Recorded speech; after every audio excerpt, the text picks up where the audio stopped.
ସୁସ୍ୱାଗତ ପିଲାମାନେ। କେମିତି ଅଛ? ହଁ, ନିଶ୍ଚୟ ଭଲ ଥିବ। ମନ ଦେଇ ପାଠ ପଢୁଛ ନା ନାଇଁ? ହଁ, ନିଶ୍ଚୟ ପାଠ ପଢୁଥିବ।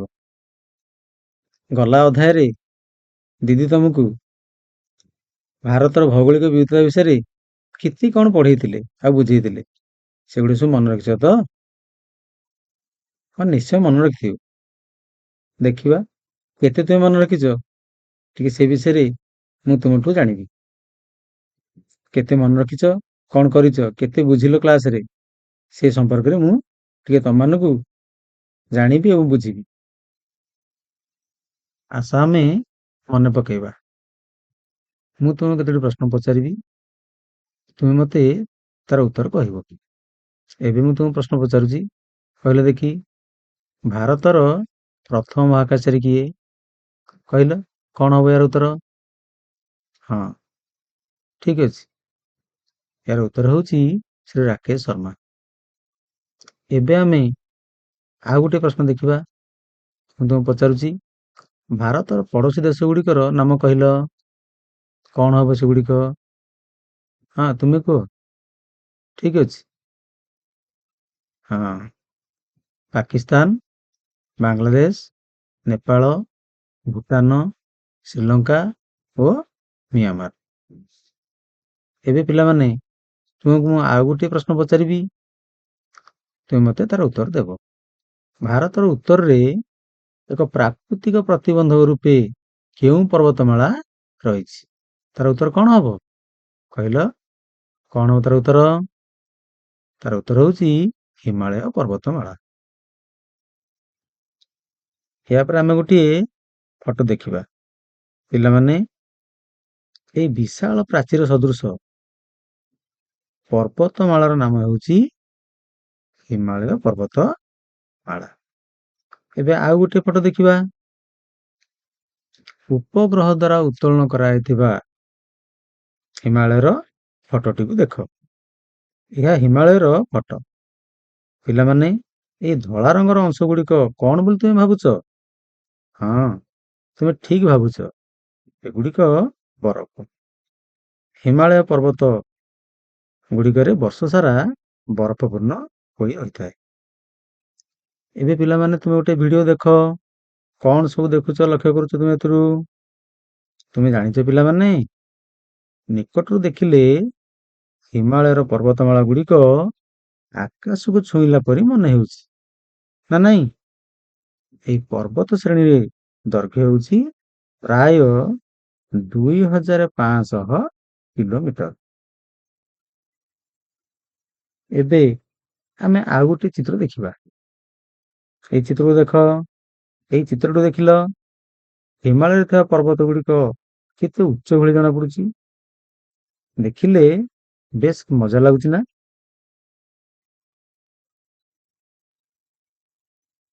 ଏଇ ଏଇ ପର୍ବତ ଗୁଡିକରେ ଆକାଶକୁ ଛୁଇଁଲା ଭଳି ଅନେକ ଗିରିଶୃଙ୍ଗ ଅଛି। ସେଗୁଡିକ ନାମ ହେଉଛି ଏଭାରେଷ୍ଟ। ଦେଖିଲ, এই ଚିତ୍ରଟି ଦେଖ, ଏଇଟା ହେଉଛି ଏଭାରେଷ୍ଟର ଚିତ୍ର। ତାପରେ ଅଛି, ଦେଖ ପିଲାମାନେ, ତାପରଟି ହେଉଛି କାଞ୍ଚନଜଙ୍ଗା। ଦେଖିଲ, କାଞ୍ଚନଜଙ୍ଗା ଦେଖିଲ? ଏହାର ଉଚ୍ଚତା ପ୍ରାୟ 8586 ମିଟର। ଏହାପରେ ଦେଖ, ଆଉ ଗୋଟେ ଚିତ୍ର ଦେଖ, ତାହା ହେଉଛି ଗଡୱିନ ଅଷ୍ଟିନ, ବା ତାକୁ କଣ କହନ୍ତି? ନା ତାକୁ K2 ବୋଲି କହନ୍ତି। ଏହାର ଉଚ୍ଚତା ପ୍ରାୟ 8611 ମିଟର ଅଟେ। ଏଇଭଳି ସବୁ ଗିରିଶୃଙ୍ଗ ଗୁଡିକ ଏଥିରେ ଅଛି। ଏଥିରେ ଥିବା ଗିରିଶୃଙ୍ଗର ଉଚ୍ଚତା ପ୍ରାୟ 8000 ମିଟରରୁ ଅଧିକ। ତେଣୁ ମିଳିତ ଭାବରେ ଏହି ସବୁ ଗିରିଶୃଙ୍ଗ ଗୁଡିକୁ ଅଷ୍ଟସହସ୍ରୀୟ ବୋଲି କୁହାଯାଏ। ଏହି ପର୍ବତମାଳା ଗୁଡିକ ଏସିଆର 6ଟି ଦେଶରେ ବ୍ୟାପ୍ତ। ସେଗୁଡିକ କଣ ଜାଣିଛ? ତାହା ହେଉଛି ଭାରତ, ଆମ ଦେଶ ଯୋଉ ଭାରତ, ତାପରେ ନେପାଳ, ଭୁଟାନ, ଚୀନ, ପାକିସ୍ତାନ, ଓ ଆଫଗାନିସ୍ତାନ। ପିଲାମାନେ ଏବେ ଦେଖ, ଆଉ ଗୋଟେ ଭିଡିଓକୁ ତୁମେ ଦେଖଉଛି। ଏଥିରେ ଆମମାନେ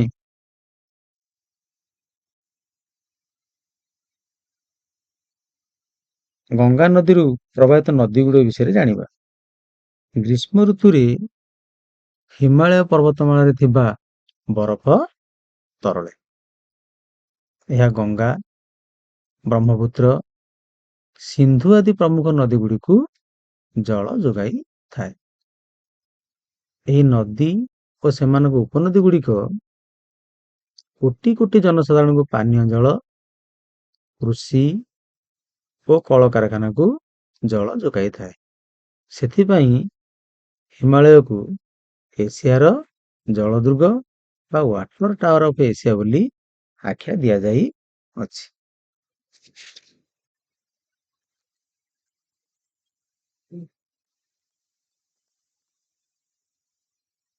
ଏଇ ଦେଖ, ହିମାଳୟ ପ୍ରବାହିତ ନଦୀ ଗୁଡ଼ିକର ଗତିପଥ।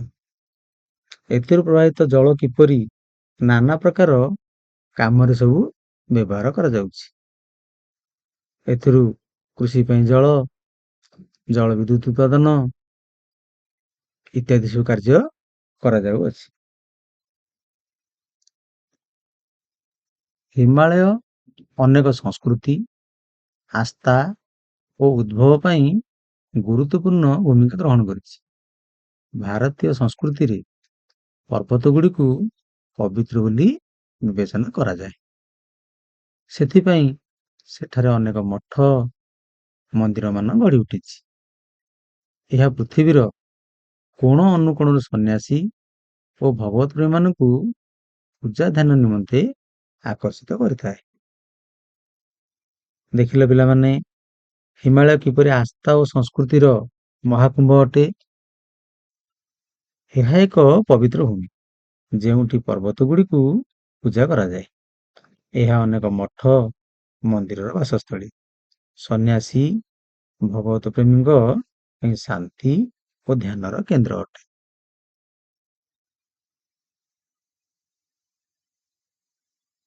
ପିଲାମାନେ ଚାଲ ଆମେ ଆଉ ଗୋଟେ ଭିଡିଓକୁ ଲକ୍ଷ୍ୟ କରିବା।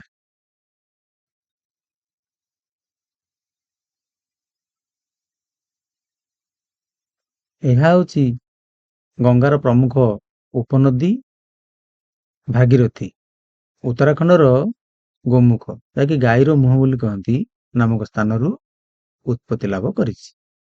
ଗୋମୁଖ ସ୍ଥାନଟି ଗଙ୍ଗୋତ୍ରୀ ତୁଷାର ସ୍ରୋତର ନିମ୍ନାଂଶରେ ଅବସ୍ଥିତ। ଗଙ୍ଗୋତ୍ରୀ ହିମାଳୟରେ ପ୍ରବାହିତ ତୁଷାର ସ୍ରୋତ ଗୁଡ଼ିକ ମଧ୍ୟରେ ବୃହତ୍ତମ। ଗଙ୍ଗା ଏକ ପବିତ୍ର ନଦୀ ଭାବରେ ବିବେଚିତ, ସୁତରାଂ ବହୁ ସଂଖ୍ୟାରେ ତୀର୍ଥଯାତ୍ରୀ ଏଠାକୁ ଆକର୍ଷିତ ହୋଇ ଆସିଥାନ୍ତି। ଗୋମୁଖ ମଧ୍ୟ ପର୍ବତାରୋହଣର ଏକ ଗନ୍ତବ୍ୟ ସ୍ଥଳ। ମନେ ରଖ, ଗଙ୍ଗାର ଉତ୍ପତ୍ତି ଗୋମୁଖରୁ ହିଁ ହୋଇଛି।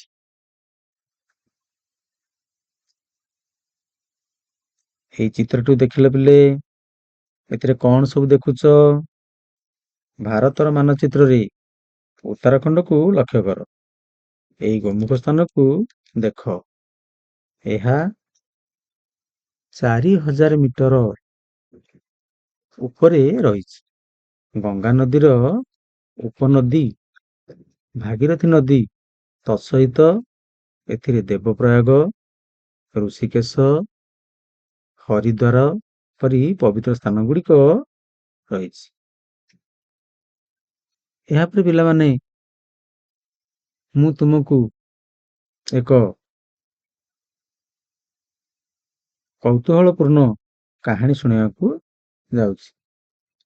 ତୁମମାନେ ଶୁଣୁଥିବ ଏବଂ এই ଭିଡିଓ ଦେଖି ବୁଝୁଥିବ। ନିୟୁତ ବର୍ଷ ପୂର୍ବେ ଭାରତ ଗଣ୍ଡୱାନଲ୍ୟାଣ୍ଡ ନାମକ ଏକ ବିଶାଳ ଭୂଭାଗର ଅଂଶ ଥିଲା। ଏହା ଆଫ୍ରିକା ମହାଦେଶର ପଡ଼ୋଶୀ ଥିଲା। ପରବର୍ତ୍ତୀ ସମୟରେ ଭାରତ ମୁଖ୍ୟ ଭାଗରୁ ବିଚ୍ଛିନ୍ନ ହେଲା ଏବଂ ଧୀରେ ଧୀରେ ଉତ୍ତର ଦିଗକୁ ଅଗ୍ରସର ହେଲା।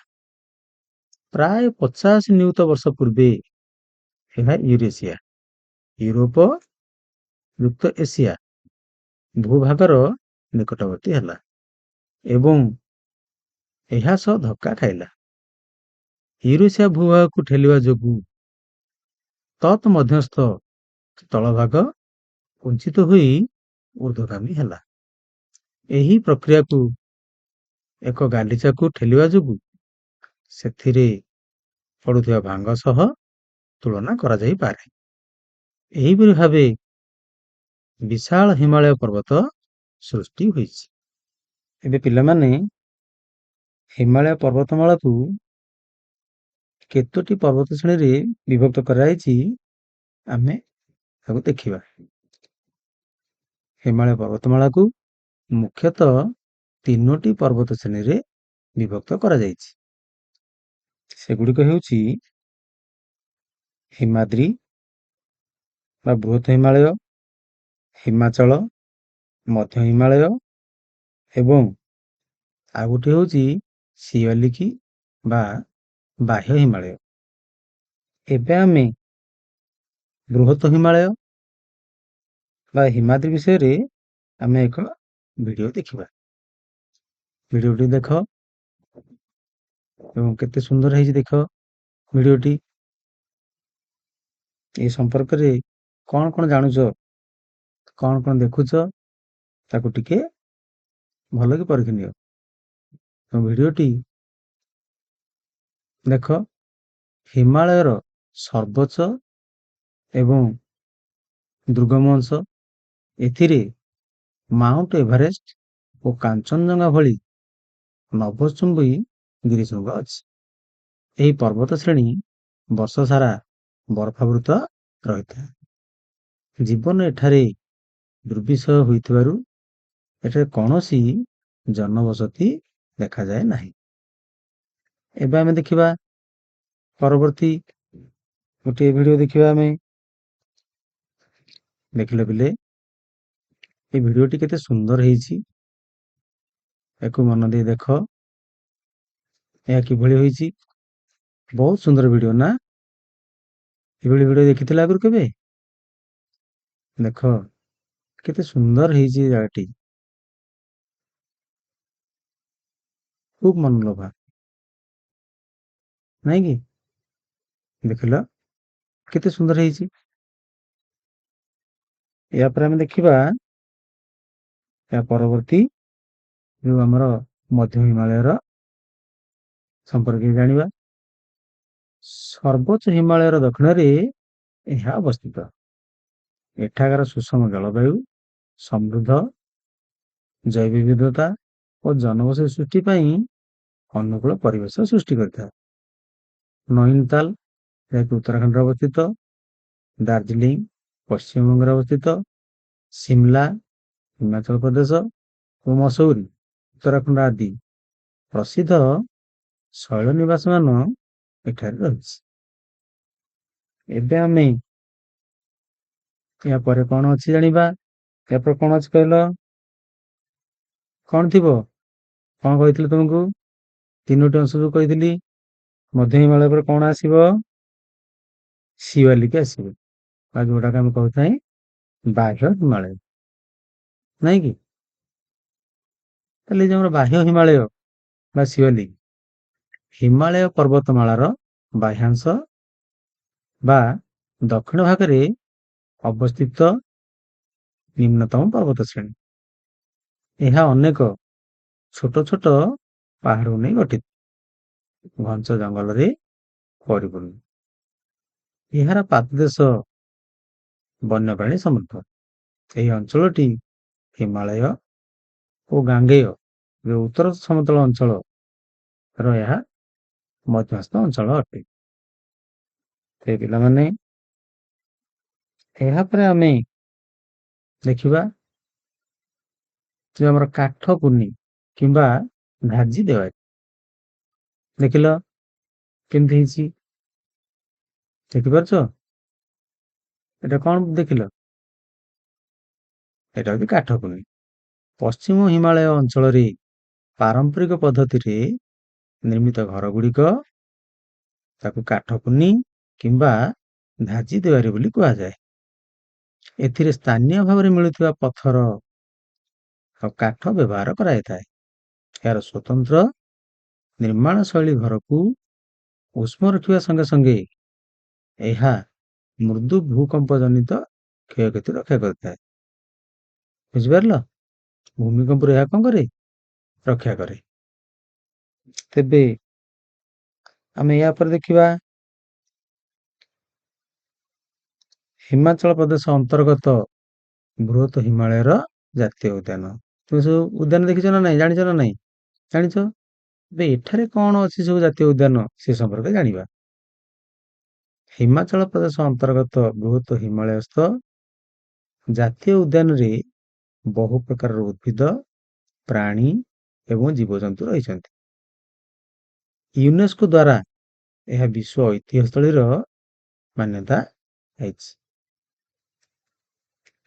ଏବେ ଆମେ ଏହା ପରେ ଦେଖିବା ଆଉ କଣ କଣ ସବୁ ଅଛି। ଏହା ପରବର୍ତ୍ତୀ ସବୁ ଯୋଉ ଚିତ୍ର ଦେଖୁଛ, ଏ ଚିତ୍ର କଣ ଅଛି କହିଲ? ପ୍ରଥମଟା କଣ? ଏଟା ହଉଛି ବୃହତ ହିମାଳୟର ଜାତୀୟ ଉଦ୍ୟାନ। ଏହାପରେ କଣ ଦେଖୁଛ?